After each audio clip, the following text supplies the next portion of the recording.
Na leo nataka tuzungumzie mambo ambayo yanawatesa zaidi watu. Yaani kuna watu wanateseka zaidi na vitu fulani ambavyo ni vya kawaida tu. So leo nataka uvifahamu ili visikutese kwenye maisha yako. Kitu ambacho kinatesa zaidi ni kitu kinaitwa wivu. Unajua hakuna watu wanateseka kama watu wenye wivu. Yaani ukiwa ni mtu mwenye wivu lazima uteseke sana kwenye maisha yako.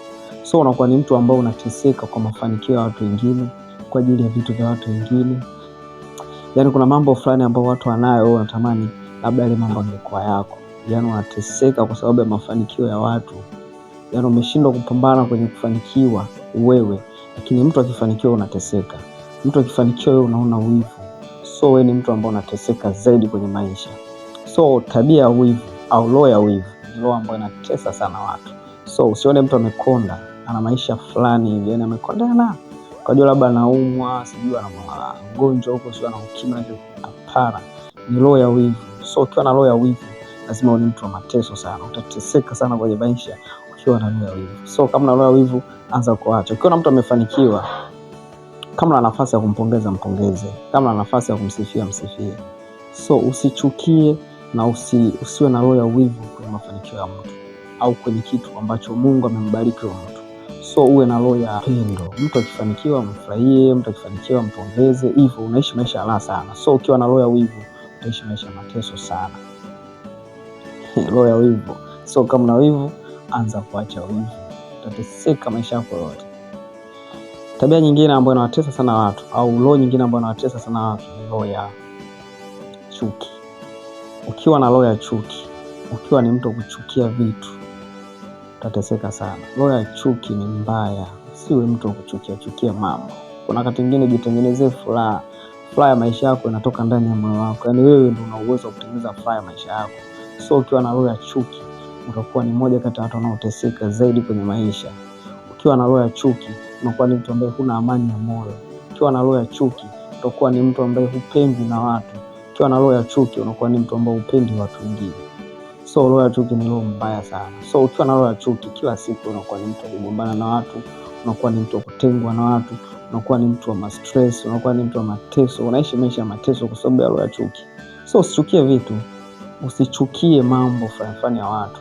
Mtu fulani saa nyingine hajakufanyia kosa lolote au unachukia. Ni unashindwa kumsalimia mtu kwa sababu ya kitu fulani anacho, unashindwa kuheshimu watu. Yaani huna nidhamu, yaani unakuwa ni mtu fulani, yaani unakuwa ni mtu wa ajabu. So ukiwa na roho ya chuki unakuwa ni mtu mateso. Kwa mtu mwingine ambaye anateseka kwenye maisha haya ni mtu mwenye roho ya chuki. Kisha kuwa na roho ya chuki lazima uteseke. Mtu mwingine ambaye anateseka zaidi kwenye maisha, na hii ni roho mbaya sana ambayo inawakumba watu wengi sana, ni roho ya unafiki. Ukiwa mnafiki lazima uteseke zaidi kwenye maisha. Ukiwa na roho ya unafiki lazima uteseke. Utaishi maisha ya mateso, maisha ya uchungu, maisha ya maumivu kwa sababu ya unafiki. So usisikie jambo la mtu tayari ushaenda kumnafikia. Umekaa na watu na wasema watu vibaya, unazungumza unafiki yaani unakaa na mtu unazungumza vibaya watu wengine, unafanya unafiki sana, unajichekesha sema mambo sio kucheka. Umekaa sehemu unazungumza mambo saa nyingine hata mtu anayekusikiza unaona kabisa huyu jamaa mnafiki, mwongo. Yaani ni namna fulani unazungumza vitu katika mazingira fulani kwa ajili ya kuwasema. Saa nyingine watu hawajui kitu kimoja. Mbona nataka nikueleze kitu kimoja. Siku zote ukiwa mnafiki, ukiwa ni mtu wa kusema watu vibaya, maisha yako yanakuwa ni magumu. Yaani huwezi kuwa na pesa, huwezi ukaishi maisha furaha kwenye moyo. Yaani unakuwa ni mtu wa maisha magumu. Saa nyingine hata afya inakuwa ni ngumu sana kuwa nayo. Huwezi kunenepa na roho ya unafiki, ngumu. Hizo afya utazitoa wapi ndugu yangu? Kwa sababu wewe muda mwingi unasema watu. Utengeneze mazingira mazuri ya wewe kujipa afya, kusoma vitabu, kwenda kupumzika sehemu nzuri. Wewe muda mwingi upo na watu kwa ajili ya kunafikia watu wengine. Na muda mwingi upo na mabosi kwa ajili ya kunafikia wafanyakazi wake. Muda mwingi yani wewe unakuwa ni mnafiki. So ukiwa mnafiki ni mmoja kati ya watu ambao wanateseka sana kwenye maisha. So punguza unafiki, ishi maisha ya amani. Ukiwa mnafiki unateseka sana. Roho nyingine ambayo inatesa watu au maisha ambayo ukiwa nayo lazima uteseke au kitu ukiwa nacho lazima uteseke. Ishi maisha kuwategemea watu. Ukiishi maisha kuwategemea wengine lazima uteseke. So kitu unachotakiwa ni kuwa na kitu ambacho unakifanya cha kwako. Kabla hujamtegemea mtu mwingine, hakikisha unajitegemea kwanza wewe mwenyewe. Ishi maisha yako. fanya vitu vyako. Kitu cha kuomba ndugu yangu kina mateso. Ukiishi kwa kutegemea watu lazima uteseke. Ukiishi kwa ajili ya kuwategemea watu wengine lazima uishi maisha ya mateso. Kuna muda utashindwa kula. Utaamini mtu fulani atakupa. Akikukazia utamchukia. Nafsi yako itakaa vibaya. Kwa hiyo ni mtu ambaye utakuwa unaumia kwa ajili ya vitu ambavyo saa nyingine hata havina umuhimu. So kuwa na kitu chako, fanya fresh. Maisha ya kutegemea watu ni mateso. Ndio maana mimi siku zote nasemaga hata kama wewe ni kijana una umri fulani, ondoka kwa wazazi wako, kaishi maisha mengine. Kapange chumba, tafuta kazi, anza kuishi maisha yako mwenyewe. Maisha kutegemea wazazi wako kuna siku atakuchoka. Kwa lazima utoke nyumbani ukaanze maisha yako. Kama kuna ndugu yako unamtegemea, saa nyingine labda ni kweli Mungu amembariki na pesa, huyo sio Mungu. Kuna siku ataondoka kwenye ulimwengu, utaishi maisha mateso. So lazima utoke kwenye mawazo ya kumfikiria kwamba mtu fulani atakupa. Anza kufikiria ni namna gani utapata wewe kwa njia zako nyingine. So maisha kutegemea watu ni mateso mno. Na mbaya zaidi huyo unayemtegemea kishajua unamtegemea, atakutumia vibaya sana. Unajua kuna utumwa mwingine ambao watu wanautumikia, ni maisha kutegemea watu. Mtu akishajua kabisa huyu mtu hana option nyingine, ni mimi tu, anakunyosha sana. So anza kuishi maisha ya kujitegemea mwenyewe na sio kutegemea watu. Na nyinyi ambao wafanya watu waishi maisha kutegemea nyinyi, mnawatesa. Kwa sababu kuna wakati mwingine bora umnyime apate akili ya kutoka sehemu moja kwenda sehemu nyingine kuliko kila siku kumpa, unamsahaulisha, yani fupi unamtesa huyo mtu.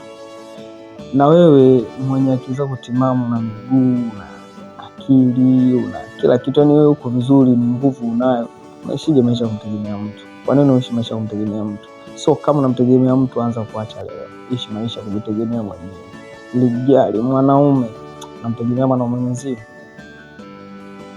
Umekaa sehemu uko serious kabisa kwamba mtu fulani kaninyima chako. So anza kutoka kwenye hatua ya kufikiria kutegemea watu, anza kujitegemea mwenyewe. Muhimu sana. Kitu kingine ambacho kinatesa watu zaidi ni roho ya uvivu. Ukiwa mvivu lazima uteseke. Ukiwa mvivu lazima uteseke. Kuwa na cha kufanya ndugu yangu. Amka asubuhi, panga mikakati yako, tafuta michongo, fanya fresh, unaishi maisha kuenjoy. So ukiwa mvivu, wewe kila siku kwenda vijiweni kutafuta marafiki ambao mnakaa leo mnapiga story, ni mateso. Toka kwenye uvivu, anza kufikiria kupata kazi, anza kufikiria kufanya kazi. So ukiwa mvivu lazima uteseke. Kwa moja kati ya kitu ambacho kinawatesa zaidi watu ni uvivu. Kitu kingine kinachosababisha mtu kuishi kwa mateso ni kuishi maisha ya tamaa. Ukiwa ni mtu wa tamaa lazima uishi maisha mateso. Unajua siku zote maisha ya tamaa unakuwa unaishi maisha kama maisha ya fisi wa polini. Kama ushaona maisha anayoishi fisi polini, basi mtu ambaye ana tamaa anaishi vile. So ukiwa na tamaa lazima uishi maisha mateso sana, kwa sababu kila kitu unakuwa unakitaka. Aliziki na kile anachokipata, yani kile ambacho anakipata kinakuwa kama ni kitu kidogo sana. So ukiishi maisha ya tamaa, kwanza unakuwa sio mtu wa haki, unakuwa ni mtu ambaye unajiangalia zaidi wewe bila kuangalia maisha ya watu wengine. So maisha ya tamaa ukiishi nayo unakuwa ni mtu wa mateso, kwa sababu itafika siku ile tamaa itakuwa inakugharimu, ile tamaa inakuwa inakuponza.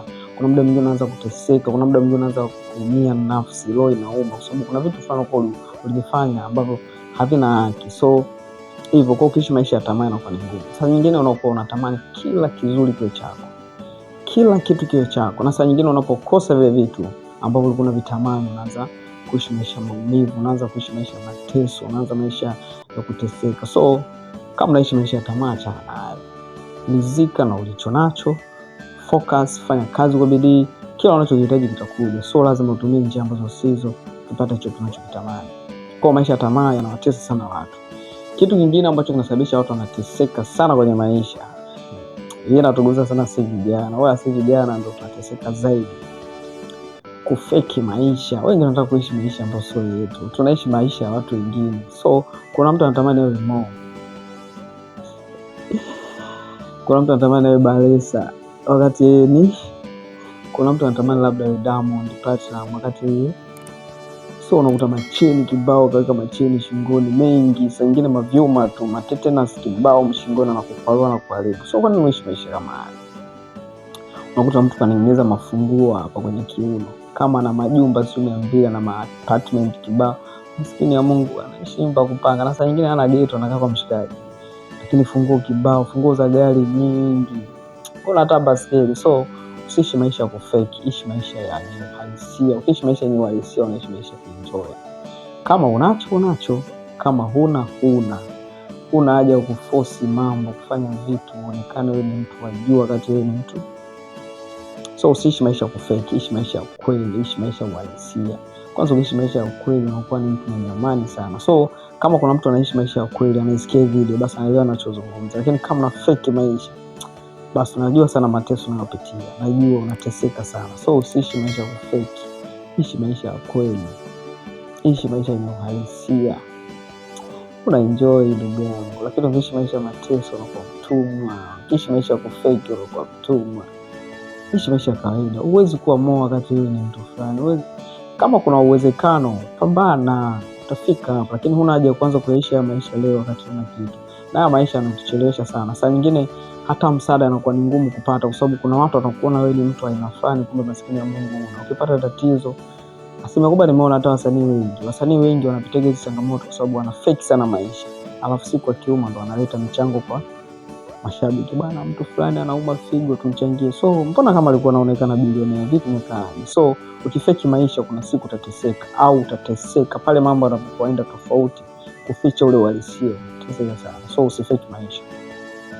Kitu kingine ambacho kinawatesa sana watu na kinawafanya watu wananyanyasika, wanaonekana ni wapumbavu, watu ambao hawana akili timamu, ni kuishi maisha ya mazoea. So usiishi maisha ya mazoea. Kuishi maisha ya mazoea kwanza na kuchelewesha. Kuna vitu fulani unatakiwa uvifanye, unashindwa kuvifanya kwa sababu unaishi maisha ya mazoea. Kuna sehemu nyingine mtu hawezi siku ikaisha bila kufika maeneo hayo. Kuna mtu mwingine hawezi kula sehemu nyingine yote mpaka huo mgahawa. Kuna mtu mwingine hawezi kwenda sehemu nyingine mpaka hapo kwenye pool table. Kuna mtu mwingine hawezi kufanya hizo vitu mpaka hapo kwenye bar. Lazima aende bar kila siku, hata asipoenda kunywa kaonekane tu hapo. So unaishi kwa mazoea. Saa nyingine unawatengenezea watu hata racket. Kama mtu alikuwa na mpango wa kukamata, asumbuka, anajua huyu mpumbavu naenda kumkamatia pale kwa sababu anakujua. Huyu mjinga nikamwekea sumu pale kwenye chakula pale kwa sababu anakulaga pale kila siku. Huyu mtu nikitaka kumfanyia hichi namfanyia kwa sababu yule ni mtu wa hivi. So unaishi maisha yale ya mazoea. So usiishi kwa mazoea. Kuna wakati mwingine lazima uwe ni mtu wa kubadilika. Leo unafanya hiki, kesho unakuwa hivi, kesho unakuwa hivi. So ukiishi maisha mazoea, watu wanakuzoea. Wakishakuzoea watakujua, wakishakujua wanakutesa. So mtu akishakufahamu anatumia hayo madhaifu au anatumia hayo mazoea ambayo unakunyosha. So ishi maisha, yani maisha fulani ambayo hayana mambo mengi. Usiishi maisha ya mazoea, unateseka sana. So kama isikiza video mwanzo mpaka mwisho, naomba gusa alama subscribe hapo, sio mchoro, nakusubiri. Kitu cha pili, gusa alama ya like hapo, like kabisa, nakusubiri pia. Kitu cha tatu, gusa alama ya kengele ili kila video nitakapokuwa na upload unakuwa kwanza kuikuta. Lakini pia comment ambacho umejifunza, yani kama kweli kuna vitu vyote umesikiza, umeshita tu comment, rafiki yangu utakometisha. Comment chochote. Na saa nyingine unaweza comment kitu ambacho kitamfundisha mtu mwingine, kwa sababu kanuni ya Fedo na maisha halisi, tunaishi maisha ya kweli. So tunajifunza lakini tunawafundisha, na ukifundishwa ukawafundisha. So unaweza ukawafundisha kupitia comment ambayo utakomecomment hapo. Na kama kuna kitu umekifurahia, unaweza ukacomment. Na kama kuna kitu ambacho hujapenda kwenye video, unaweza ukaniongezea ushauri, ukanifundisha, bwana hapa ungefanya hivi ingekuwa poa, bwana hapo ungefanya hivi ingekuwa poa. Kwa sababu lengo letu ni kufika mbali, lazima tufike mbali. Bwana, kama umesikiza video mwanzo mpaka mwisho, Mungu akubariki.